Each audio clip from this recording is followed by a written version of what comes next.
down there, that's where this line stopped at, and that's where the ocean starts. Okay?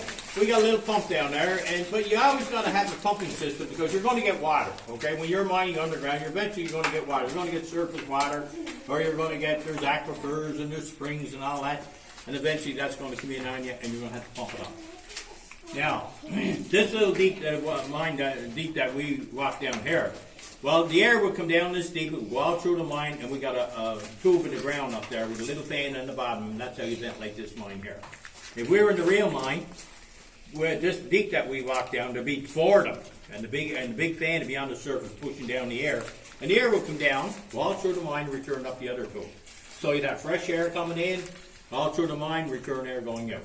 And on the return air side, that's where the gases would come out. Okay. Now, on the fresh air side, and people ask me all the time, what was the temperature like? Well, in the wintertime it'd be cold, because whatever the fans were, temperature, whatever was on the surface, them big fans would be blowing down the air. And you'd have a big coat on you coming down in the wintertime. And it'd be cold going up in the wintertime, because it'd be colder, because you're going up against the air, and most of the time you'd be wet, your clothes are wet. You couldn't wait to get to the showers, and get a hot shower. And, you know, the further down you went, well, the warmer it got. And after 32 years, I figured out why. You know why? Well, you're getting closer to hell. What else would it be? Yeah, okay, we're going to start here, guys. There's a low hole head. Watch your head.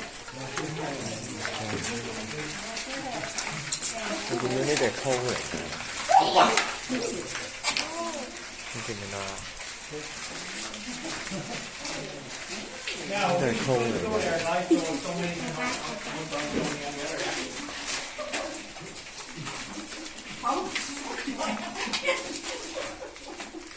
Now, guys, I told you about young boys working in the coal mines here. This is a place where there would be a young boy. Okay, this is his job here. He'd be sitting on a little box here, and his job would be opening and closing this door here. And the door and the stopping would be built there to direct the air. Like, the most important thing in a coal mine, of course, is fresh air. So they put a big fan on the surface to blow down the air, but you had to direct it where you wanted to go. And you've done that by building a stopping like this here. And of course, well, with the big fans today, the pressure on the door would keep it closed. But years ago, they never had big fans. And what would happen, the doors would swing open, and the gas would back out and mix with the fresh air. So they had to put somebody here to keep this door closed. And that's where the little boy's job was, okay? And he'd be sitting here all by himself, and he never had a buddy. He never had a light like I got. They weren't invented at that time. And he started out, he only had a candle. And then they started making little lamps for him, and he made a little lamp that looked like a little teapot, and hooked it on his hat, and the wick would stick out of the spout, and that would be his light. And sometimes that would go out, and he'd be in the dark until somebody came around and lit him up. And then he'd be sitting here all by himself, all alone, in the dark, mostly. And then he would hear this. And then that meant for him to get up and open the door. So he opens the door, and then comes out is another boy, probably a little older, driving a horse, and he got a box of coal on. And he's going to take the full box off, he's going to go inside with the empty, and the little boy now is going to sit here again. So the next fellow comes through. And that was his job. 65 cents a day. 12 hours a day. And 12 hours a day down there, he's going to get hungry. He opens up his lunch can, and now he's not alone. He's coming out now, right? Them little buggers, them little fellas with the big long tails. And they're going to be getting there because they're smelling grub. What's he going to do? Well, he'd have his pants legs tied to his shoelaces so he wouldn't run up his legs on him, right? And then he'd be out looking for grub. Look, there's one right there. Look, see this little fella right over here? Huh? He's just looking for grub. Look, his hands moving and everything, begging. Huh?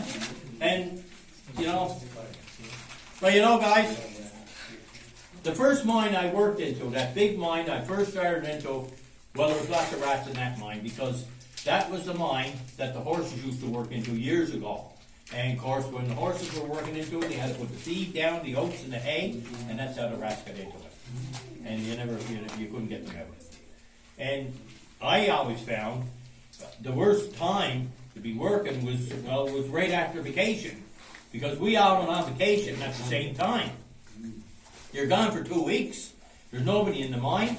You come back after vacation. Now the rats are not getting fed. They're hungry and they're running around. They're vicious and they're starving. And then that's when you see them. Okay? And guess what? Well, you guys came in the wrong day. Today's our first day back after 3 weeks vacation. So, I don't know how they are today. This is my first trip down here today, guys, so I don't know. Okay, let's go in. Just hold the doors, you're coming through.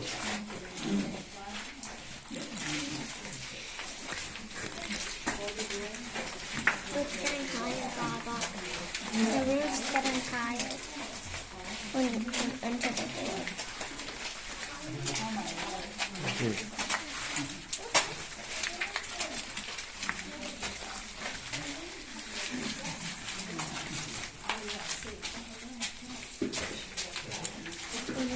Yeah, come on right in there, guys, and close that door, please. Now, guys, they used horses in the Cape Breton coal mines all right up until 1952, and that's how they would transport the coal from inside out to the deeps, was with a horse. And then the big trip would come down and pick up all the coal and take them up. Now, as you can see, they would need a small little horse to be able to work in a low seam like this here. Like, what determines the height in the coal mine is the thickness of the coal seam, right? Like, that there is all coal, all around you. But that only goes up to there. Over your head, and them boards, is stone, and you're standing on stone. And of course, the company, well, they'd only take the coal. And but they need a little horse. And they didn't care about you being all bent over, but they need a little horse to be able to work in the low sea. And where'd they get them? Well, there's an island off the coast here called Sable Island. And there's some wild horses on it. There's still some on it today. Little Shetland ponies, and that's where they got them. And they brought them over, they trained them. They were short-footed, short, stocky, mile-mannered, made an excellent pit pony. And they put them underground. And before the 1952 or 42, the miners didn't get a vacation. The only holiday they got was Christmas Day. So when the horses were put underground, they never come back to the surface. They lived and they died down here. Yeah, and then when they started getting vacation after 44, that's when they used to take them up. Every vacation period, they would take them out a couple of days and they'd walk them out to the cage, put a blindfold on them, put them in a cage one at a time, and they'd lift them up and put them in a big field up there. Then after vacation, they'd put them all back down again, then they'd be here for another year. And that was right up until 1952. Then the mine started getting mechanized. Now electricity was introduced, and well, when I started, they were hauling coal little diesel locomotives, okay, and they used to have 14, 15 box trips. But before that, it was all done with the horse, okay. Okay, so we're going to go inside, and we're going to talk a little more when we get to the horses in there, and we're going to talk a little more about them in there. Okay, is everybody all right now? Yep. Everybody's staying. Nobody bailing on me. Everybody's good. We're good. Anybody got any questions? You know, when I got to hear that the other day with that crew with the lady on to wanted to be under the ocean, now she's happy. When she got to hear, and I said, any questions? She hollered up and she said, yeah, Sheldon, I got a question for you. She said, when you got hired on, did they hire all little short guys like you? No. I said, dear, when I got hired on, I was 6'2". Look at me now. Okay, that's fine. Lady. Let's go. Why is it so cold? Oh, it's getting really wet.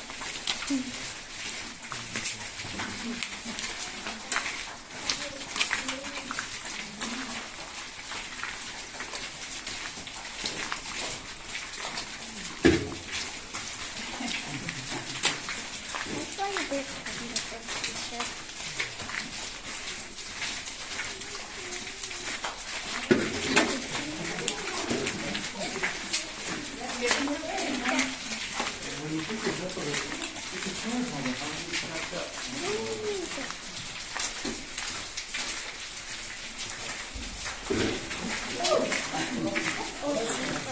It's slippery. See, told you it's not. Now, guys, and this will be how big the horses will be, and this is how he will be hooked up to the box. The box weighed a ton, and it held 2 tons.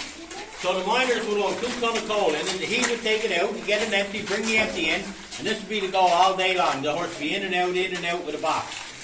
And of course, he had to be led in and out, and they didn't go by themselves. And you know who that would be? Well, the young boy, when he got a little older, and he got to get around the line by himself, he'd be the driver, okay? Now, out there, he's getting 65 cents a day, and now he's a little older, he wants to make more money, and you're going to pay him now by how many boxes he takes out. And every box of coal he takes out, he's going to get 17 cents for it. So he would come down in the morning. The first place he'd make for would be the stables. And in the stables, well, the stables would be about 200 feet wide.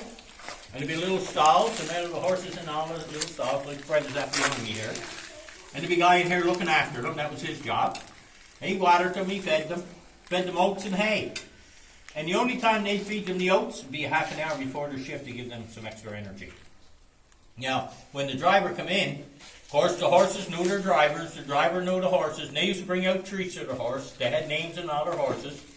And they'd like to use the same horse every day. Because if you get a good horse, well, your pay is going to depend on how many boxes you're going to take in and out. So you get a good horse, you look after him. Now, in 1952, when they started mechanizing the mines and they took them all out, when I got hired on, they were all gone, all but one. There was one horse on the pit bottom, on the big pit in 26. And the guy, they tell me that horse was underground for 20 years. And they were just doing little odd jobs with him at the end of it. But, yeah, when the guy was retired, that was looking after him, when he retired, they gave him the horse. And he took the horse home, and I don't know how long he lived after that, but, yeah. That was it. That was it for, and the horses were well looked after. They had a veterinarian here in the company. He used to come down, look after the horses, and they used to show them right down here. They came down, measure them. They used to wear shoes, and they wore shoes, and they looked after them. Okay, any questions? Anybody want to get a picture coming up here, little fella? Get your picture taken? Come on. Come on, get your picture taken.